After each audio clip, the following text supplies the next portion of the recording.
bom dia, boa tarde, boa noite, boa noite.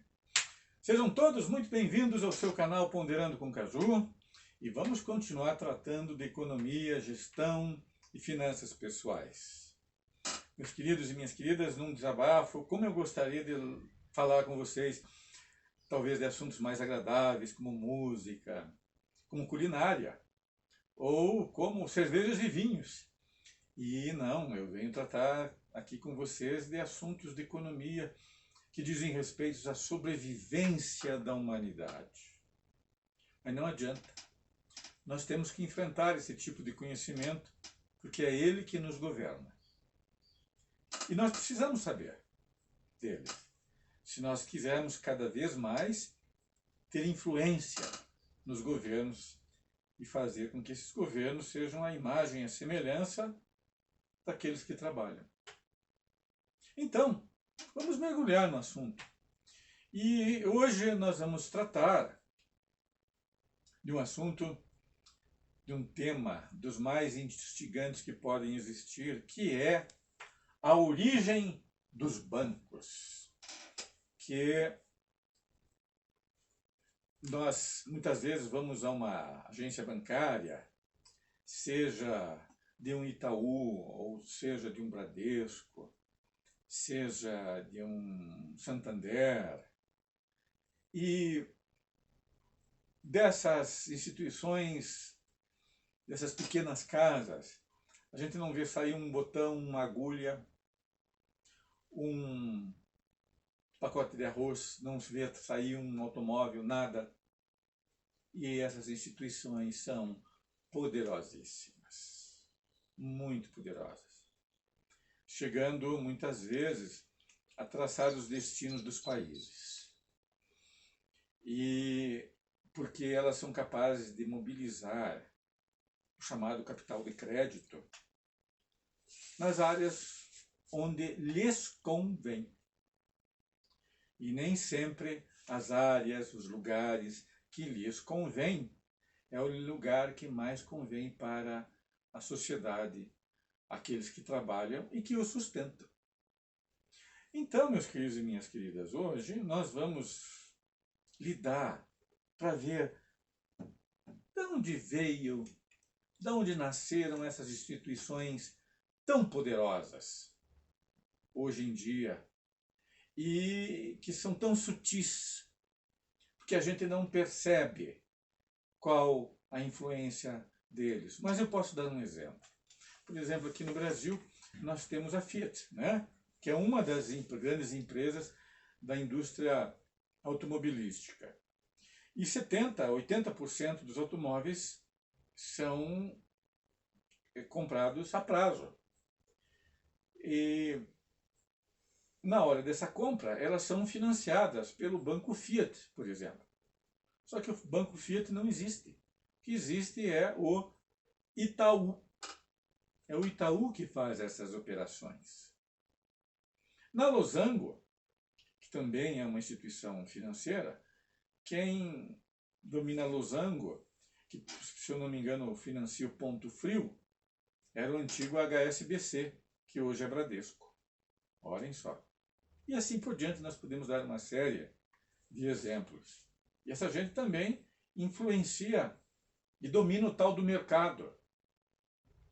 E é esse mercado que nos meios de comunicação de massa escolhe quem deve falar, quem não deve, e o que vai dizer, e principalmente o que não se deve dizer. Qual é o debate que deve ser promovido e qual é aquele que é melhor que as pessoas nem saibam. Né? Então, meus queridos, vamos voltar aqui na nossa luzinha mimosa aqui, e vamos ver como surgiram, olha a nossa pergunta, como surgiram então esses bancos? Bom, vamos ter que voltar um pouquinho no passado, e numa época em que a humanidade, o que ela consumia era exatamente aquilo que ela conseguia produzir. Portanto, ela consumia aquilo que era igual à produção que ela obtinha. Esse período muito lá para trás, muito mais antigo, nós podemos dizer que era o período em que o homem era nômade, porque ele dependia da coleta de frutos, de insetos, de raízes, ou às vezes aprisionar pequenos animais em armadilhas. Ele dependia muito da caça, de todos os tipos de animais, como eu disse, né, sem querer, daí utilizando as armadilhas. E ele dependia da pesca, dentro daquilo que ele pudesse encontrar.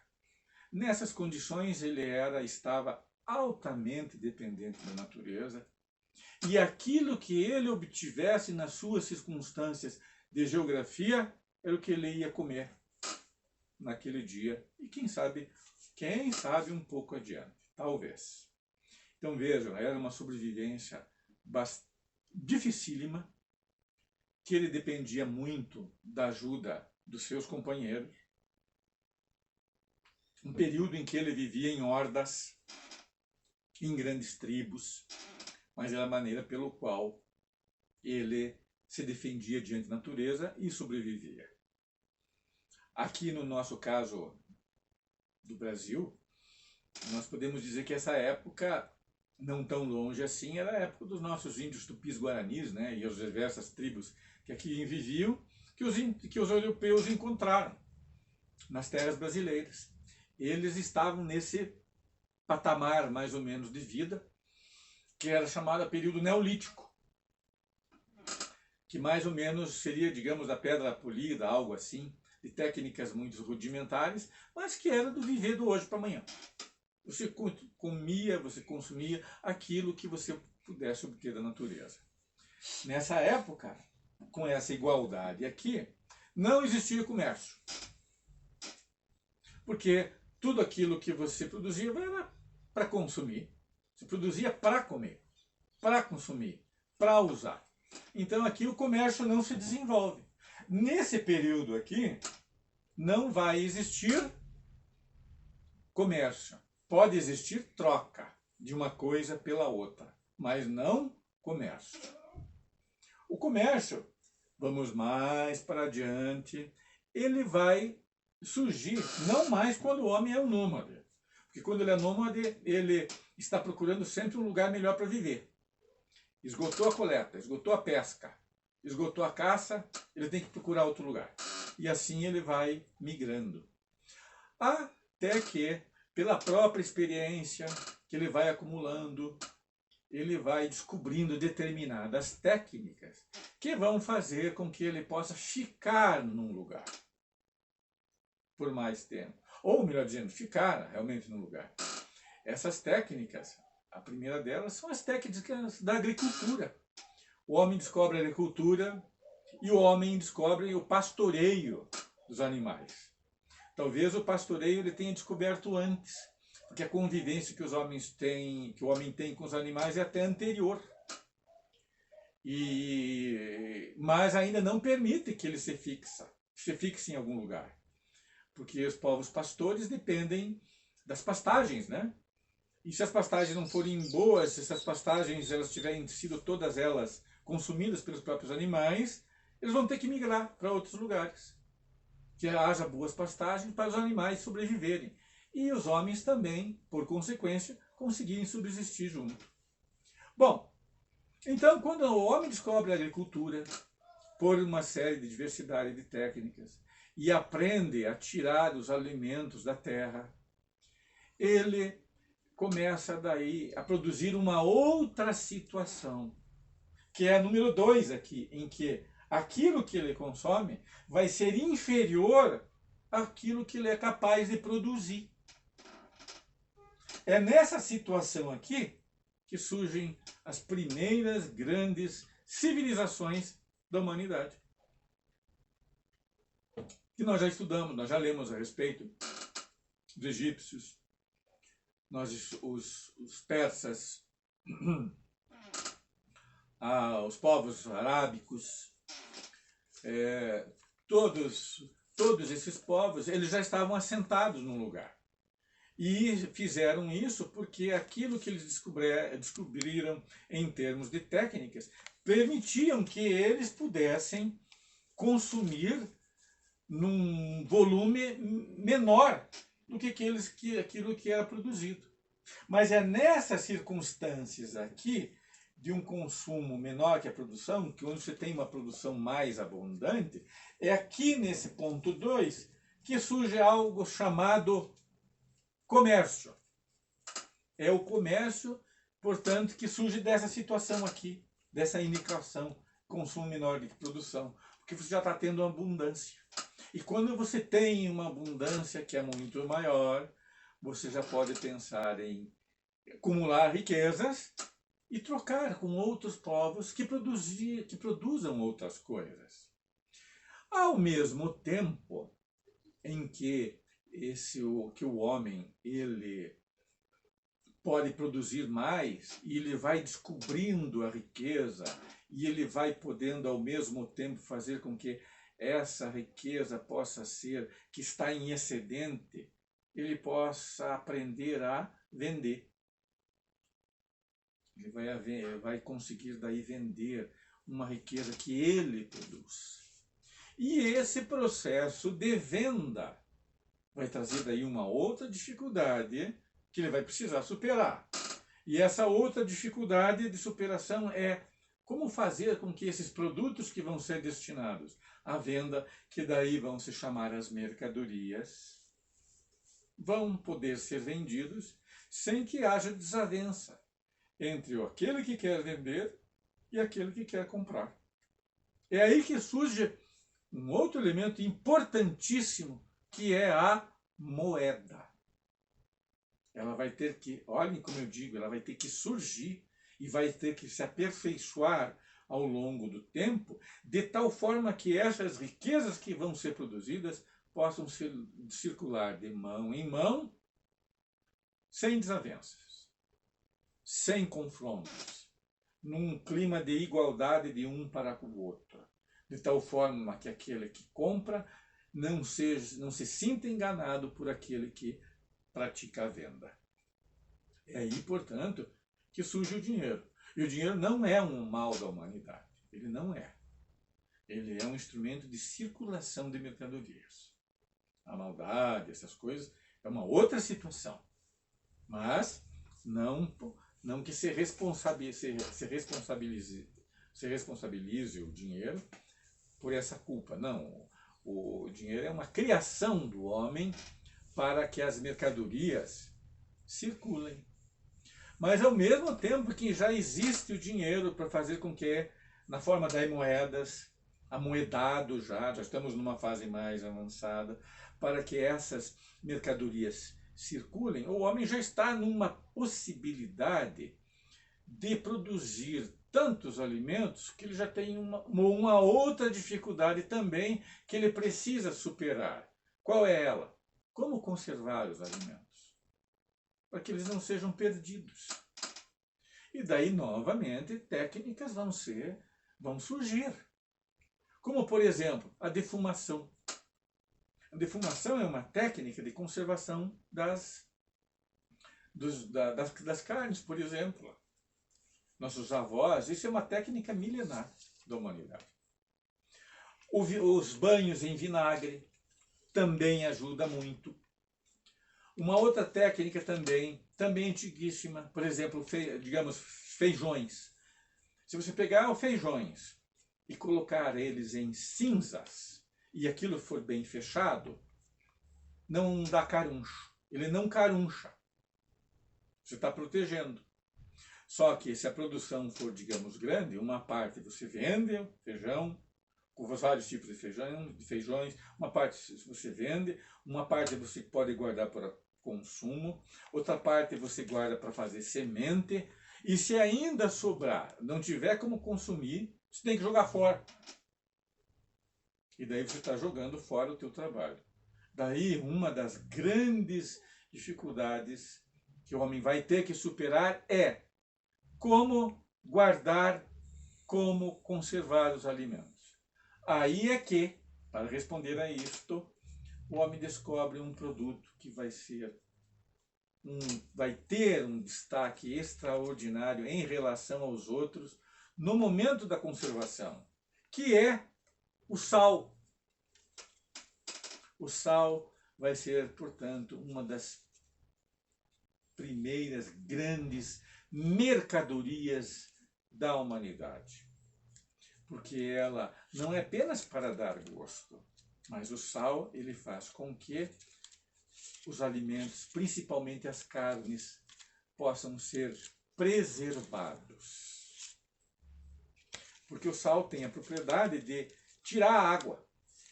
Ele retém, ele tira a água das carnes, elas ficam secas, e daí os micro-organismos não conseguem se proliferar. E é por isso que o sal foi uma mercadoria tão importante. Tanto é que serviu para fazer até mesmo o pagamento. Dado em sal. Numa história que muitos já se divulga, pagamento em salche. Daí o nome é chamado salário, né? Porque era uma mercadoria excelente, que poderia funcionar inclusive como dinheiro. Porque as primeiras mercadorias foram utilizadas como dinheiro. Ora, a humanidade continua evoluindo, né? E descobre também um outro produto para servir como dinheiro, melhor que o sal. Porque o sal também pode se deteriorar, ele pode mofar. E esse novo produto que o homem descobre nas suas técnicas, na sua curiosidade, no seu movimento de vida, é o ouro e a prata. O ouro, ele vai ter uma propriedade que é ter uma grande quantidade de valor, porque você precisa de muito trabalho para obter ouro. Você precisa de toneladas, às vezes, especialmente os primeiros ouros da humanidade eram de aluvião, você tirava dos rios. Mas você precisava, para você juntar esse ouro, era muito trabalho mesmo. Você precisava tirar, você precisava peneirar, você precisava limpar. E depois entrar por um processo também mais adiante, né, de fundição, mas isso lá para frente. E daí o ouro, ele lembra o sol, porque ele brilha. Ele tem o aspecto, aquele brilho que realmente lembra o sol, né? É o brilho do sol. E ele é fracionável em pequenos volumes, ele passa a ser aceito por todos, ele não se deteriora, ele não enferruja. Então tem uma série de propriedades que vão fazer com que ele seja o dinheiro perfeito. E o ouro foi o dinheiro mais perfeito que a humanidade até hoje já descobriu. Exatamente por essas suas propriedades inerentes. E mais uma, e não perde o brilho. A prata, por exemplo, ela pode ficar fosca. O ouro não. O ouro, no máximo, é acumular um pouco de pó em cima. Passou um pano em cima, o brilho dele não perde o brilho. Então vejam, ele tem propriedades excelentes para funcionar como dinheiro. Agora que nós vamos chegar num ponto especial. Já temos o ouro. Já temos uma série de mercadorias que vão se destacar. E uma delas, se destacar para comércio. Por exemplo, daí esse sal. O seu sal, quando ele pode ser vendido para diversas comunidades, ele vai ser muitíssimo procurado e muitíssimo valioso. Esse sal, portanto, vai ser uma mercadoria apreciadíssima pelos comerciantes. E daí esses comerciantes, ao vender esse sal, eles pegam uma outra mercadoria tão boa quanto ele, que é o ouro, e começam a acumular essa mercadoria. E ter tanto ouro, ganhar tanto com isso, que esse ouro já não vai mais poder ser aplicado apenas na compra de sal e de outras mercadorias que possam apresentar ganho. Esse ouro vai ser acumulado e ele daí poderá servir como um produto para ser vendido como crédito. E ao vender e ser produzido como crédito, esse ouro daí vai dar origem aos bancos modernos, aos bancos como nós o conhecemos hoje, que são organizações que compram e vendem dinheiro de crédito, com o qual nós podemos comprar todas as mercadorias que nós pensarmos. Mas a origem deles é lá atrás. E de que século daí eu estou falando? Onde? No século XV e século XVI, portanto, 1500 e pouco, não, 14, 15, 16. 14, século 14, 15 e 16. É o período em que se formam esses bancos comerciais e o ponto principal onde eles vão se formar é na Itália. Entre final de 1300, 1400, final de 1300, começando 1400, indo até 1500. E é aí que vão se formar esses grandes bancos a partir de grande comércio de mercadorias altamente preciosas e valiosas que proporcionavam enriquecimento. Entre elas estava o sal e outras mais, porque a Itália naquela época, em cidades como Gênova, como Veneza, como Florença, eles praticavam comércio com vários países, tanto do Oriente quanto do Ocidente. Lá da China, por exemplo, eles tinham uma mercadoria preciosa, que era a seda, as porcelanas. De outros lugares, eles conseguiam o sal, como por exemplo o sal que vinha das regiões salíferas, com minas de sal. E da África, ali da Mauritânia, vinha muito ouro. E eles estavam naquela posição privilegiada de grande comércio dessas coisas. Daí esses grandes comerciantes começaram a reunir o ouro em uma entidade muito grande, por causa desse comércio muito lucrativo que eles obtinham de volta o ouro. É aí o período do nascimento dos bancos modernos. Por que nascimento? Porque daí esses comerciantes vão largar de comerciar com sal, com especiarias, com tecidos como seda, com porcelanas, para se dedicar ao comércio de uma mercadoria especial ao qual todas as outras se equivalem, que é a mercadoria dinheiro personificada no dinheiro mais perfeito de todos, que era o ouro. Aí que surge, que vão começar a ter uma influência muito grande da humanidade. E naquela Itália, desse período aqui que eu coloquei para vocês, vão surgir daí até o período do Renascimento, um período cultural muito bonito, muito importante, de artistas como Michelangelo, como Rafael Sanzio, como Donatello. E toda essa gente vai precisar ser paga. Vai ser paga com dinheiro de quem? Dos banqueiros. Eles, arquitetos como Brunelleschi. Então vejam aí, eles já estão não somente acumulando riqueza, mas como influenciando na cultura, no conhecimento, que é uma coisa muito positiva para a humanidade. Ora, e como é que eles enriquecem tanto assim? Porque daí eles vão emprestar esse dinheiro, e quando se empresta, ele quer esse dinheiro que é um capital, ele quer um retorno, um rendimento. E esse rendimento se chama juros. Então nós temos aqui, ó, capital mais um juro dá um montante. Daí esse montante aqui vai ser emprestado de novo, quantas vezes for preciso. E isso vai formar um acumulado, onde o juro ele vai sempre incidir sobre esse novo montante que é emprestado. Então, o 100 com juros vira 110, depois os juros vai incidir sobre esse 110, de novo, que vai virar um juro de 11 sobre 110, e assim ele vai aumentando cada vez mais, e vai constituir uma força poderosa chamada juro composto. E é esse juro composto que vai fazer a riqueza desses grandes bancos. É neles que vai estar.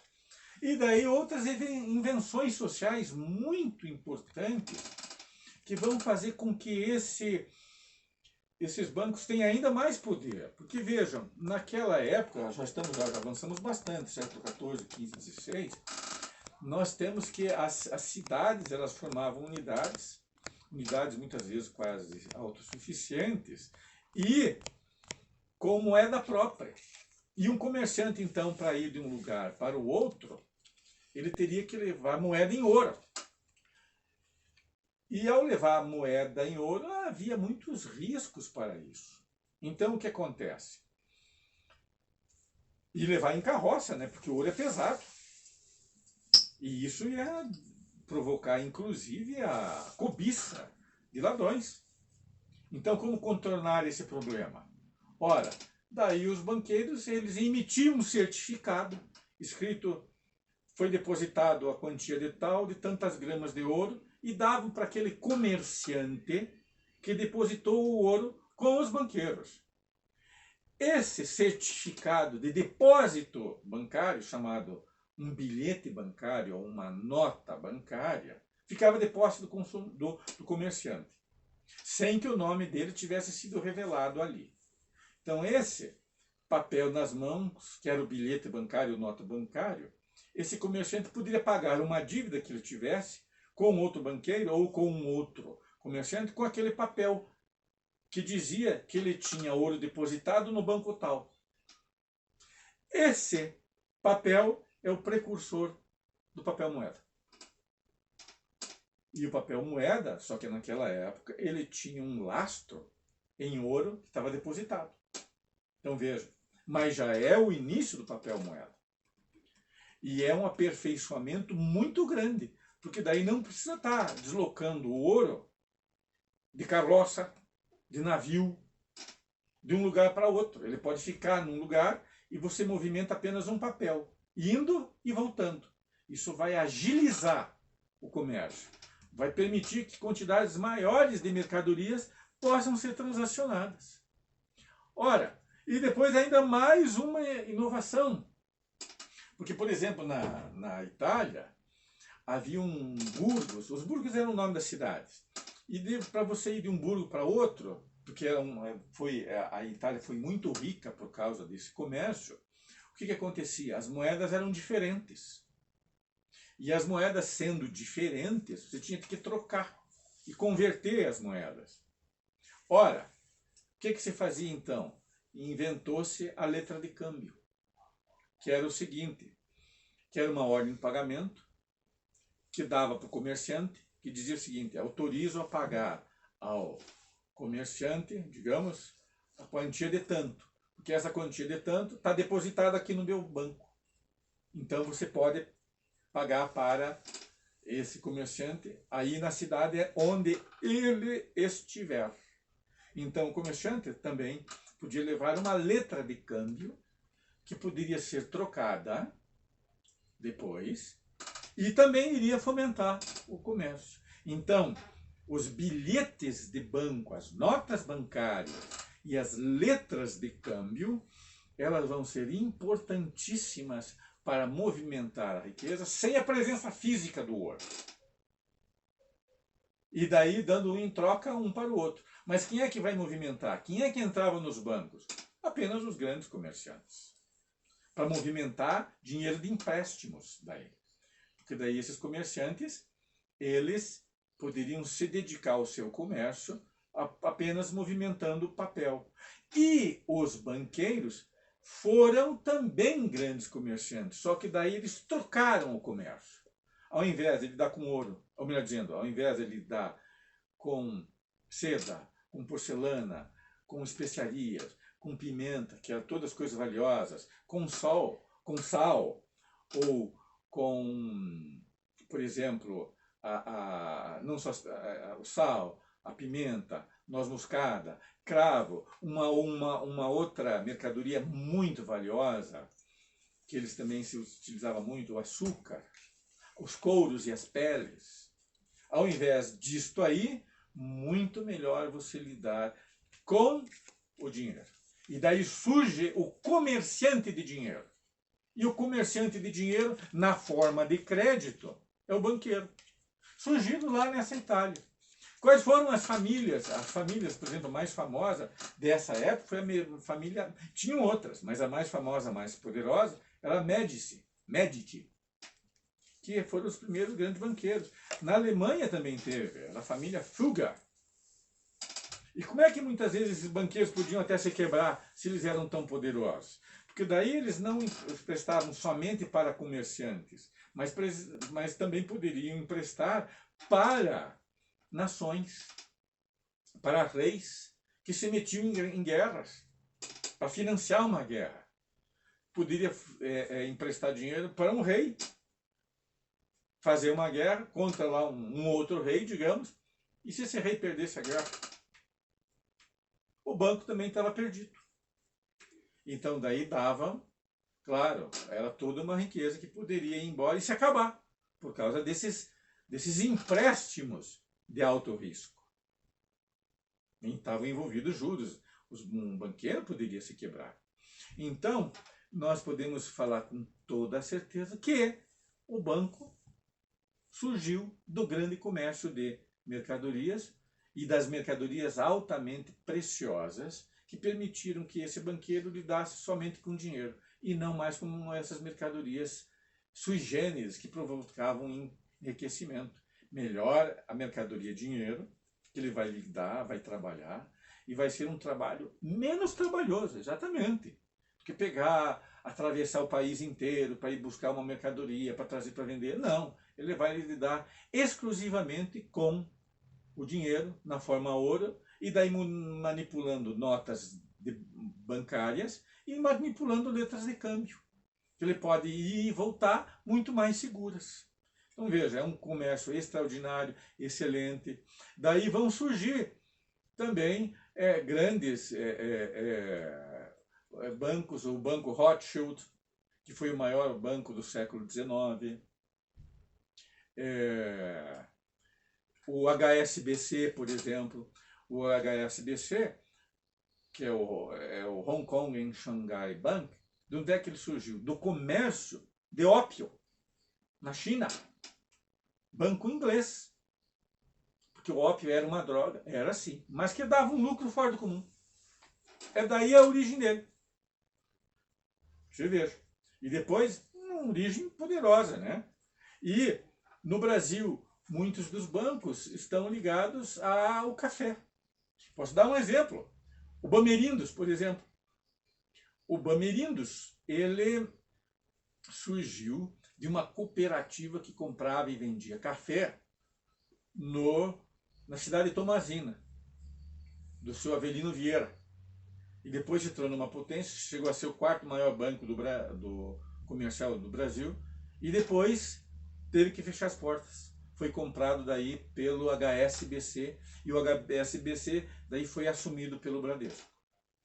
Então, meus caros, meus queridos e minhas queridas, essa é a origem dos bancos.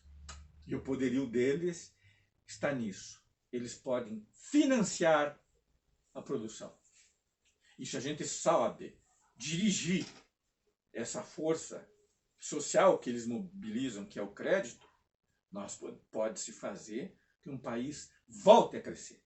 E cresça muito, sabendo dirigir e lidar com essas grandes instituições chamadas bancos, que, diga-se de passagem, são altamente poderosas e influentes.